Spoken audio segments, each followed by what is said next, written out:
केन्द्रापड़ार समस्त घरोई सरकारी अनुष्ठान स्वेच्छासेवी संगठन महिला स्वयंसहायक गोष्ठी विद्यालय और महाविद्यालय गुड़िक आज स्वाधीनता दिवस अवसर में उड़ी जातीय ध्वज। आज हूँ भारत में बास करुवा दल जाति धर्म वर्ण निर्विशेष प्रत्येक भारतीय गौरवर दिन। सहस्र वर्षर इंग्रेज मान अत्याचार अन्याय विरोध में विजय दिवस।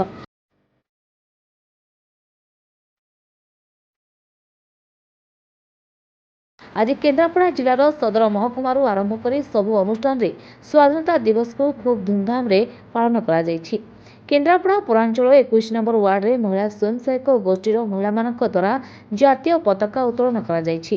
केन्द्रापड़ा कपिलेश्वर पंचायत रे विभिन्न अनुष्ठान रे स्थानीय सरपंच प्रतिनिधि लोहित महांती द्वारा पताका उत्तोलन मध्य करा जायछि।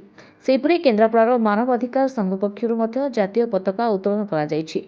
ए कार्यक्रम में मानवाधिकार काउंसिलर सभापति एसके गोलाम मदानी, महिला संपादिका मनोरमा महूत समेत समस्त कार्यकारी सदस्य और सदस्य जोग देइथिले। प्रतिवर्ष भली ए वर्ष मध्य केन्द्रापड़ा स्वयंशासित महाविद्यालय पड़िया जातीय उत्तोलन करिसेंति जिलापाल अमृत ऋतुराज।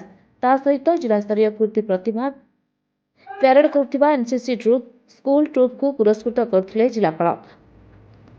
पर पड़िया विद्यालय स्तर में प्रथम द्वितीय तृतीय होता नृत्य दल देशात्मबोधक संगीत में नृत्य परिवेषण करते।